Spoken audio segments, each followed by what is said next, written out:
পিপাসা আজকে তুলে ধরছি তৃতীয় এবং শেষ পর্ব। রোম সাম্রাজ্য যখন এশিয়া, ইউরোপ এবং আফ্রিকায় বিস্তৃত, তখন তার প্রধান তিনটি শহরের 3 নম্বর হচ্ছে তিপাসা, অর্থাৎ 1 নম্বর রোম, 2 নম্বর পম্পেই, 3 নম্বর তিপাসা। কিন্তু তিপাসা শহরটা রোমানরা তৈরি করেনি। এই শহরটা ছিল কার্থেজদের সঙ্গে, অর্থাৎ পিউনিকদের সঙ্গে ফনিশিয়ানদের বাণিজ্য কেন্দ্র। যেহেতু এটা সমুদ্রের ধারে, কোস্টাল শহর, এবং এখনও বিরাট অঞ্চল যেটা আমরা ধ্বংসাবশেষ দেখব, ওইটাও ভূমধ্য সাগর ঘেঁষে। তারপর অনেকটাই প্রভাব বিস্তার করে ফনিশিয়ানরা, কিন্তু তাদের কার্থেজদের, ফনিশিয়ানদের হারিয়ে এটা দখল করে নেয় রোমানরা। তারপর একসময় পশ্চিম রোমান, যেটা রোম কেন্দ্রিক, তারা দুর্বল হয়ে যাওয়ার পর এখানে চলে আসে কনস্টান্টিনোপল বা বাইজেন্টাইন সাম্রাজ্যের রোমানরা। কিন্তু পরবর্তীকালে ওরা সবাই মিলে পরাজিত হয় বারবার এবং অ্যারাবিকদের সম্মিলিত বাহিনীর কাছে। বারবাররা তখন সবাই ইসলাম ধর্ম গ্রহণ করেছে এবং আরবীয়রা তখন এশিয়া দখল করে আফ্রিকার দিকে রওনা হয়েছে।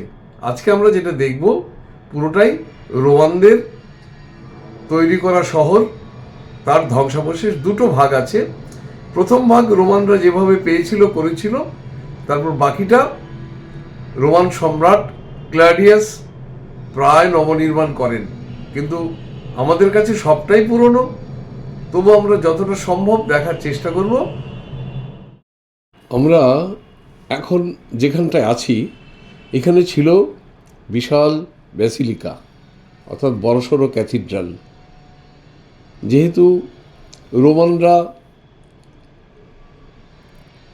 খ্রিস্টাব্দ 3 শতকে খ্রিস্ট ধর্ম গ্রহণ করে, অস্বীকার করার কোনো জায়গা নেই যে রোমানরা যদি খ্রিস্ট ধর্ম গ্রহণ না করত, তাহলে খ্রিস্ট ধর্মের এই ব্যাপ্তি ছড়িয়ে পড়তো না। রোমানরা তো সবাই জানে, একদিকে ধর্মপ্রচারক, আরেকদিকে বন্দুকধারী পুলিশ। সমস্ত দক্ষিণ আমেরিকা, উত্তর আমেরিকা এইভাবেই দখল করেছে, মানে ধর্মীয় দখল। এই যে আমরা দেখছি, এই হচ্ছে ভূমধ্য সাগর। আমরা কিন্তু একটু উঁচু থেকে দেখছি, পরে নামবো, কারণ আমাদের এক সঙ্গিনী আছেন যিনি সব সাগরের জল, সব নদীর জল সংগ্রহ করেন। সুতরাং নামতেই হবে। আমরা দেখে নিই। দেখতে কিন্তু খুব ভাল লাগে, কিন্তু যেহেতু রোদটা আমার ক্যামেরার পেছন দিকে, তাই সমুদ্রের জলটাও কালো লাগছে। তা আমরা দেখছি নীল, শুধু নীল, কিন্তু ক্যামেরায় রোদের কারণে নীল দেখানো যাচ্ছে না। অন্তত আমি পারিনি, যারা এক্সপার্ট তারা হয়তো পারবেন।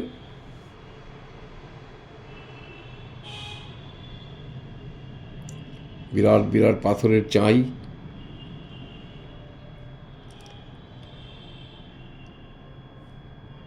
সমুদ্রের নীল জল, সামনে এক প্রাচীন মৃত শহরের ধ্বংসাবশেষ। একটা অদ্ভুত অনুভূতি তৈরি করে।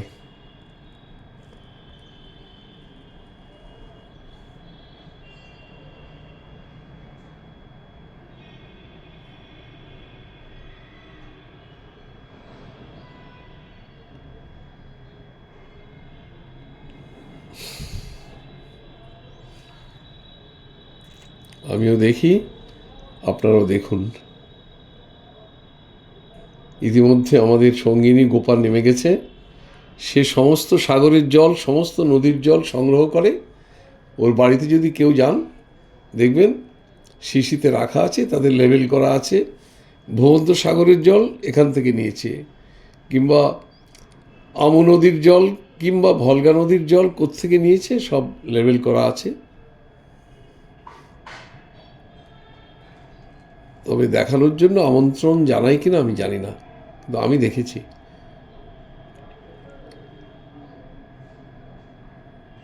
ভাবুন, একসময় এখানে গমগম করত রোম সাম্রাজ্যের তৃতীয় শহর।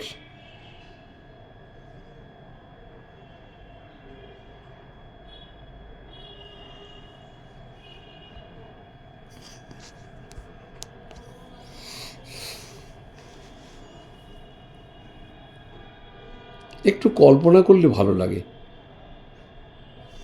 যে কি ছিল এখানে। গাইড আপ্রাণ চেষ্টা করে যাচ্ছে আমাদের বোঝানোর জন্য।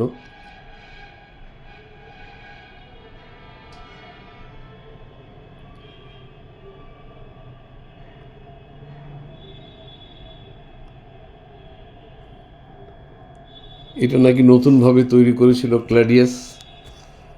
গাইডের কথা মানতেই হবে, কারণ সে তো গাইড।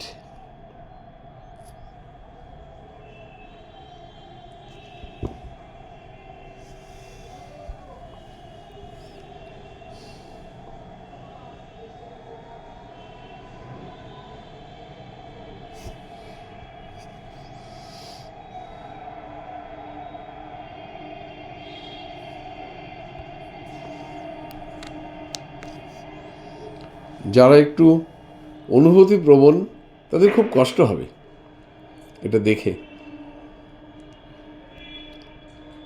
কেবলই ধ্বংসাবশেষ।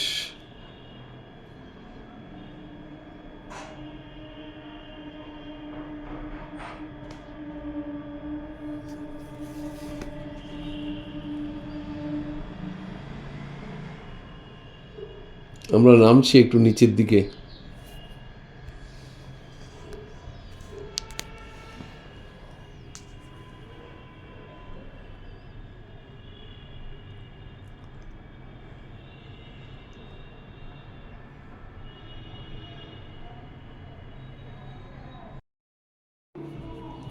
আমরা এগিয়ে যাচ্ছি বিশ্বের একটা প্রাচীনতম বন্দর নগরীর বন্দর অঞ্চল দেখার জন্য। চারদিকে শুধুই ধ্বংসাবশেষ। এগুলো নাকি, এই যে চৌকো বাক্সগুলো, এগুলো নাকি মানে পসরা নিয়ে বসতো এখানে। এই যে সারি সারি যে বাক্সগুলো, এখানে নাকি জিনিসপত্র নিয়ে বসতো, বাজারে যা হয় আর কি।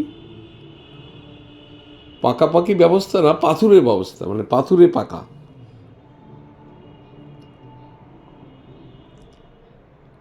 এবং একটু পরে আমাদের গাইড দেখিয়েছিল, গাইড ওয়াজেদ দেখিয়েছিল যে এখানে মাছও সংরক্ষণ করা হতো। যাকগে, এই যদি দোকানদার হয়, সামনে পসরার ডালি নিয়ে বসে, পাথুরে ডালি।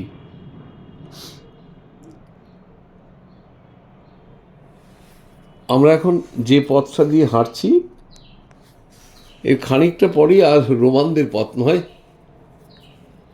পায়ে চলা পথ। এখন অবধি রোমানদের একটা অস্তিত্ব আছে, তাদের পাথরে বুঝিয়ে দিচ্ছে।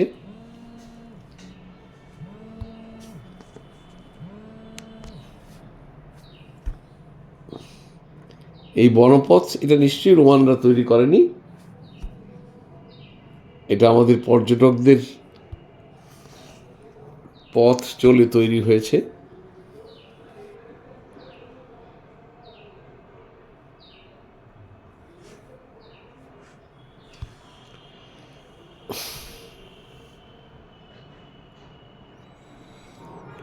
আমরা যাচ্ছি ভূমধ্য সাগরের তীরে, তিপাসা শহরের ধারে। সেই প্রাচীন তিপাসা, কার্থেজ, ফনিশিয়ান, রোমান, বারবার, আরব এবং পরিত্যক্ত।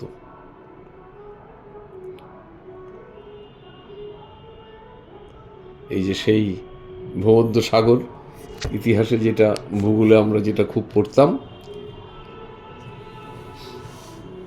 গোপা জল সংগ্রহ করবে, কিন্তু আমরাও একটু হাতে পায়ে ভূমধ্যসাগরের জল লাগাবো, সেজন্যই আমাদের নেমে যাওয়া। আর এইভাবেই এপিসোডটা শেষ হবে। আপনাদের কাছে একটা অনুরোধ, যেটা আমি প্রতিবারই করি, যে আপনারা আমার চ্যানেলটা সাবস্ক্রাইব করুন, ভালো লাগলে লাইক দিন, আর যদি মনে হয় না এটা বন্ধুদের সঙ্গে শেয়ার করার মতো, তাহলে একটু দয়া করে শেয়ার করুন। আমাদের গাইড ওয়াজেদ উঠে গেছে উপরে, পাথরের চায়ের উপরে, সে বোঝাচ্ছে এখানে নাকি মাছ রাখা হতো, এখানে মাছ সংরক্ষণ হতো। জানি না কিভাবে হতো, এখানে জলে থাকতো না এমনি ঠান্ডা হয়ে থাকতো, কিছুই জানি না, মানে আর ডিটেলসে বুঝতে পারিনি। আর বুঝেই বা কী হবে, আমি তো আর মাছ সংরক্ষণ করতে যাচ্ছি না। হতো, কারণ প্রচুর মাছ আসতো তো, বন্দর শহরের এইসব জায়গায় নাকি সংরক্ষণ হতো। যাক, তারাও নেই, মাছও নেই। চলুন আমরা একটু ভালো করে ভূমধ্যসাগরটা দেখি।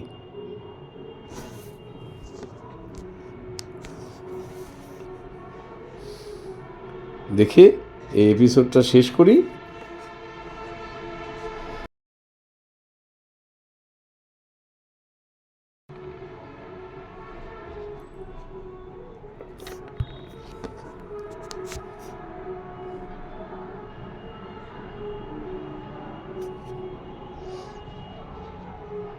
পিপাসা অন্তিম পর্ব শেষ হলো।